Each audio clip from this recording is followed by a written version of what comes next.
حضرت سیدنا امام حسین رضی اللہ تعالیٰ عنہ کی شہادت کے حوالہ سے یہ اجتماع ہے۔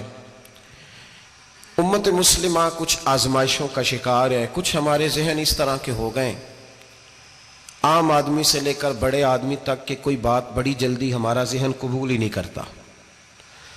کسی دوسرے کی طرف جانا یا کوئی اور بات کرنا یہ تو بڑی لمبی بات ہے، عام جو سادی باتیں ہیں وہ بھی ہمارے ذہن مشکل سے قبول کرتے ہیں، چونکہ شکوک اتنے ڈال دیے گئے ہیں، شک اتنا پیدا کر دیا گیا ہے، تفریق اتنی ہے، بدگمانی اتنی ہے، بری سوچ اتنی زیادہ ہے، بڑی مشکل ہے لوگوں کا کچھ چیزوں کو قبول کرنا۔ ہم لوگ جو ڈیوٹی کرتے رہتے ہیں تھوڑی تھوڑی، تو ہم اصل میں اذان دیتے ہیں، صرف اذان دیتے ہیں کہ چلو بتا دے لوگوں کو کہ نماز کا وقت ہو گیا ہے، باقی اس سے زیادہ ہم اپنی حیثیت نہیں سمجھتے۔ اذان دینا ذمہ داری ہے، تو اللہ تعالیٰ جب تک موقع دے گا اذان ہوتی رہے گی۔ کچھ لوگ صحابہ کے بارے میں کمزور جملے بولتے ہیں، غلط باتیں کرتے ہیں، کچھ اہل بیت نبوت کے بارے میں غلط باتیں کرتے ہیں۔ یہ صرف سنی ہے جو حق چار یار کا نعرہ بھی کھل کے لگاتا ہے، اور یہ نعرہ حیدری یا علی بھی کھل کے لگاتا ہے۔ یہ اللہ نے صرف ہمیں مقام، وہ الگ بات ہے کہ ہم لوگ سننے کو تیار نہیں، سمجھنے کو تیار نہیں کہ اللہ نے ہمیں مرتبہ کتنا عطا فرمایا ہے۔ یہ صرف ہماری امام حسین کی شہادت کا کچھ تھوڑا سا پس منظر۔ شہادت ہمارے ہاں بیان ہوتی ہے اس انداز میں کہ لگتا ہے کہ کسی مظلوم بندے کو کسی نے پکڑا ہوا تھا تو وہ سارے اسے مار رہے تھے اور وہ منتیں کر رہا تھا کہ مجھے نہ مارو۔ اتنی ہائے ہائے کی جاتی ہے کہ محسوس ہوتا ہے کہ امام علی مقام بڑے پریشان تھے کہ کسی طریقے سے، اور ان کا خاندان بڑا تکلیف میں تھا کہ جلدی کہیں کربلا سے نکل جائیں۔ حالانکہ اس دھرتی پہ، اس کائنات پہ صبر، شجاعت، استقامت اور حوصلہ جس سے کائنات سیکھے گی وہ صرف امام حسین ہی ہے۔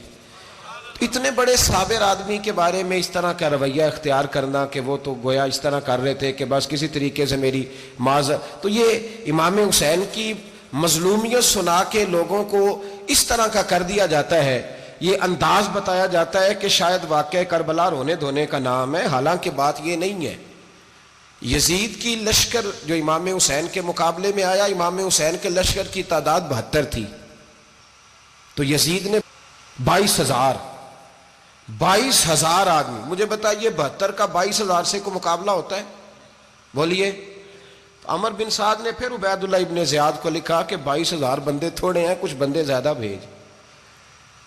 تو عمر بن سعد کو عبید اللہ ابن زیاد کہنے لگے کہ تو پاگل تو نہیں ہو گیا، 72 کے لشکر کا 22,000 بھیجا، اور کتنا بھیجوں؟ تو اس نے کہا تمہیں یہ نہیں پتا یہ لوگ کون ہیں؟ یہ مولا علی شیر خدا کی اولاد ہے، ان میں ایک ایک شخص ایسا ہے جو 1,000 کے مقابلے میں لڑنا جانتا ہے۔ تو یہاں کمزوری دکھائی جاتی ہے، ہمارے بچے سمجھنے لگے ہیں کہ یہ شاید کوئی ایسی داستان ہے، اور اس طرح کا ماحول ٹی وی پہ میں دیکھ رہا تھا، اس طرح کا ماحول بنایا جاتا ہے جیسے کوئی خوف ہے، یعنی واقع کربلا کوئی ایسا واقعہ جسے دیکھ کے خوف طاری ہو جائے، بچے راتوں کو ڈرے، وہ اکیلے درخت دکھائے جا رہے ہیں اور تیر دکھائے جا رہے ہیں۔ او یار کیا قوم کی تربیت کر رہے ہیں؟ واقعہ کربلا حوصلے کا نام ہے، دلیری کا نام ہے۔ سنیں بات اصل میں کیا تھی، بڑے ٹھنڈے دماغ سے میری بات کو سمجھیے گا۔ حضرت مولا علی شیر خدا کے بعد مسلمانوں کے متفقہ امیر بنے تھے حضرت امیر معاویہ۔ انہیں امیر کس نے بنایا تھا؟ امام حسن نے، حضرت علی کے بڑے صاحبزادے۔ حضرت امام حسن نے ان سے صلح کی، انہیں خلافت دی، اور صحیح بخاری میں نبی پاک نے فرمایا تھا میرا بیٹا حسن سردار ہے، جب مسلمانوں کی جماعتوں میں لہو بہہ جائے گا تو حسن ان کی صلح کرا دے گا۔ وہ صلح امام حسن نے کرائی، جناب امیر معاویہ امیر بن گئے۔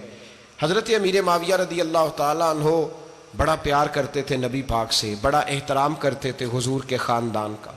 ان کی جو اجتہادی خطائیں ہیں وہ اپنی جگہ پہ موجود ہیں، چونکہ امام حسن نے ان سے صلح کر لی، لہذا ہم بھی ان کے بارے میں کوئی جملہ کہنے کے مجاز، ہماری مجبوری امام حسن ہے، اس لیے کہ جسے امام حسن صحیح کہے پھر امام حسن کے ماننے والے کو اسے غلط نہیں کہنا چاہیے۔ حضرت امیر معاویہ رضی اللہ تعالیٰ عنہ کا جب وصال ہوا تو حضرت امام حسن پہلے ہی ان سے وصال کر گئے، آپ کو زہر دے دیا گیا، آپ شہید ہو گئے۔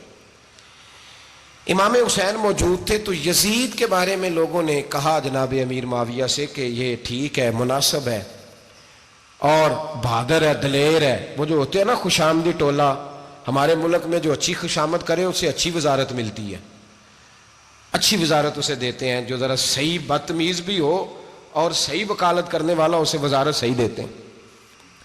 تو حضرت امیر معاویہ کے گرد بھی کچھ ایسے لوگ تھے، انہوں نے آپ سے کہا کہ یزید کو نامزد کر دیں. تو آپ نے یزید کو بلایا، حوالہ مجھ سے دیکھ لیجئے گا. بلا کے فرمایا کہ 3 بندوں کے سامنے اپنی خلافت پیش کرنا، اگر وہ تجھے مان جائیں تو امیر بن جانا، نہ مانے تو چپ کر کے گھر بیٹھ جانا. وہ 3 بندے کون ہیں؟ جناب عبداللہ ابن عباس، حضرت عبداللہ بن زبیر اور امام حسین رضی اللہ تعالیٰ عنہ. یہ وصیت فرمائی جناب امیر معاویہ. ہوا یہ کہ یزید جب امیر بنا نا، 2-3 چیزیں ہوتی ہیں جب کسی بندے کو قابو کرنا ہوتا ہے، 2-3 4-5 چیزیں ایسی ہوتی ہیں جس سے بندہ قابو آتا ہے. تو اس نے بھی فوری طور پہ، یزید نے دیکھا میرے لیے مسئلہ کیا بن سکتا ہے. ولید بن عتبہ اس وقت مدینے کا گورنر تھا. یزید نے اس کو خط لکھا کہ امیر عرب کا رواج آج بھی ہے کہ جب تک نئے خلیفہ کی بیعت نہیں ہو جاتی پرانے کے انتقال کی خبر ہی نہیں دیتے، اس کو رکھے رکھتے ہیں. یہ ان کا طریقہ ہے. وہ کہتے ہیں کہ ولی عہد اچھی طرح قبضہ کر لے پھر بتائیں گے. حضرت امیر معاویہ کا وصال ہو گیا، بتایا نہیں. یزید نے اب کیا کیا، چونکہ بڑا چلاک آدمی تھا، بڑا شاطر تھا، بڑا تیز تھا، بڑا عجیب اس کا مزاج تھا. یہ چلاک لوگ زندگی میں ہمیشہ دھوکہ کھاتے ہیں.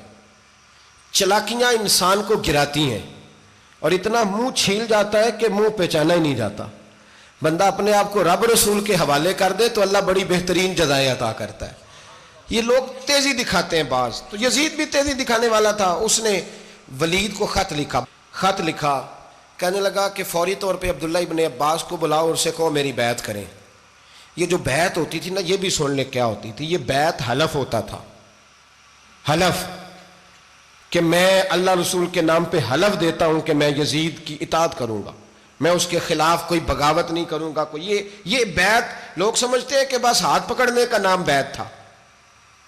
اس بیعت کا متبادل جمہوری ملکوں کے اندر ووٹ آیا ہے، اس کا متبادل لفظ.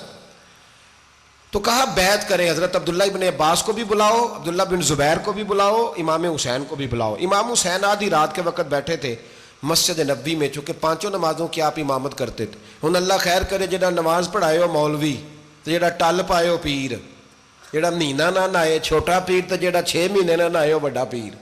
کہتے بابا پہنچے ہیں، کڑے چھڑے جو پہن لیے. بھائی امام حسین تو نمازیں پڑھاتے تھے، مولا علی تو نمازیں پڑھاتے تھے، مسجد کے خطیب تھے. اب اس کو تو مولوی کہہ دیا جاتا ہے بیچارے کو. تو ملنگ کون ہوتا ہے جی؟ کہتے جڑا کپڑے کٹ پائے. کیا تماشا ہے، قوم جدھر دل کرتا ہے نکل جاتی ہے. امام حسین نماز پڑھا کے عشاء کی بیٹھے تھے جناب عبداللہ بن زبیر. عبداللہ بن زبیر کون تھے؟ یہ نبی پاک صلی اللہ علیہ وسلم پھپھی کے پوتے تھے اور جناب صدیق اکبر کے نواسے تھے. حضرت عبداللہ بن زبیر اور جناب زبیر بن عوام عشرہ مبشرہ صحابی ہیں، ان کے بیٹے تھے. بہت زیرک آدمی تھے. یہ بھی امام حسین کے پاس بیٹھے تھے. عبداللہ ابن عباس بھی تھے جو حضور کے چچا کے بیٹے ہیں، اس امت کے پہلے مفسر ہیں قرآن پاک. یہ لوگ بیٹھے تھے. تو ولید نے ایک بندہ بھیجا، اس نے آ کے کہا جناب آپ کو گورنر صاحب نے بلایا ہے. تو عبداللہ بن زبیر کہنے لگے حسین اس وقت بلانے کی بات سمجھ میں نہیں آئی. تو امام حسین بڑے بصیرت والے تھے، اللہ نے بصیرت دی تھی. کہنے لگے عبداللہ آپ کو سمجھ نہیں آئی، مجھے سمجھ آ گئی ہے، امیر معاویہ وصال کر گئے اور یہ ہمیں جو بلایا گیا ہے نا، یہ یزید کی بیعت کے لیے بلایا گیا ہے. تو کہا پھر آپ آدھی رات کو نہ جائیں، آپ کے لیے خطرہ ہوگا. تو امام حسین فرمانے لگے خطرہ حسین کو نہیں ہوتا، حسین کو خطرہ نہیں. کہا پھر بھی آپ مہربانی کریں ذرا احتیاط سے جائیں.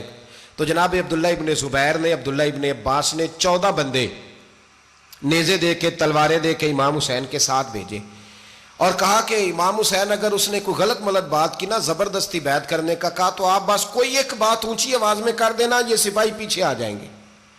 امام حسین ان 14 بندوں کو لے کے گورنر ہاؤس پہنچ گئے.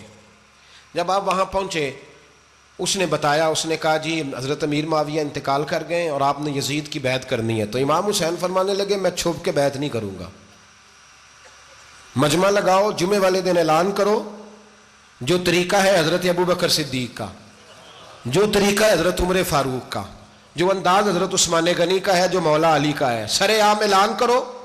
اگر ساری دنیا یزید کی بیعت کرے گی تو میں بھی تیار ہوں. تم مجھ سے بیعت لے کے پھر لوگوں کو بتانا چاہتے ہو کہ حسین بیعت کر رہے ہیں تو تم کیوں نہیں کر رہے؟ میں عام آدمی نہیں ہوں لہذا چھپ کے بیعت نہیں کرتا. جب یہ بات کی نا تو ولید بڑا نرم دل تھا اور امام حسین کی شان کو جانتا تھا. وہ جانتا تھا یہ نبی پاک کا خاندان ہے. اس نے کہا جی مجھے تو حکم تھا، باقی آپ حضور کے نواز ہیں، میں کر کچھ. وہاں ایک بڑا بدبخت شخص بیٹھا تھا، عبد الملک بن مروان. وہ ولید سے کہنے لگا کہ اگر حسین آج تمہارے ہاتھ سے نکل گئے تو تمہارے لیے بہت بڑا مسئلہ کھڑا ہو جائے، انہیں جانے نہ دینا، یا بیعت کراؤ یا ان سے کہو جنگ کے لیے تیار ہو. تو امام حسین رضی اللہ تعالیٰ عنہ کے کانوں میں آواز گئی تو فرمانے لگے ابن مرجانہ، اگر تیرے اندر جرت ہے تو آ سامنے حسین کے، اس کے کانوں میں باتیں نہ کر، کانا پھوسی نہ کر، باہر آ میدان میں، شرارت نہ کر، باہر آ، میں تمہیں ابھی بتاتا ہوں کہ حسین سے مقابلہ کرنے کا انجام کیا ہے. یہ کہہ کہ امام حسین باہر نکلے، اپنے بھائی محمد بن انفیہ کو بلایا، عبداللہ بن زبیر، عبداللہ ابن عباس، ڈھیر سارے لوگ اکٹھے ہو گئے. فرمایا یہ معاملہ ہے، اب کیا کرنا ہے. یاد رکھیں ووٹ برادری کا نہیں ہوتا، ووٹ برادری کا نہیں، ووٹ دین کا ہوتا ہے. جو بندہ دین کے، ملت کے، مذہب کے معیار پہ پورا نہ ہوتے اسے حکمت کے تحت بھی ووٹ دینا جائز. ہاں یہ بات سچی ہے تو بہرحال سچی ہے، یہ یاد رکھ لے. ہمارے ووٹ سے کوئی ایم این اے، ایم پی اے جتنے ظلم کرے گا، ووٹ دینے والا اس کے ظلم میں شریک ہوگا، بالکل 100%. یہ لکھ لیں بات.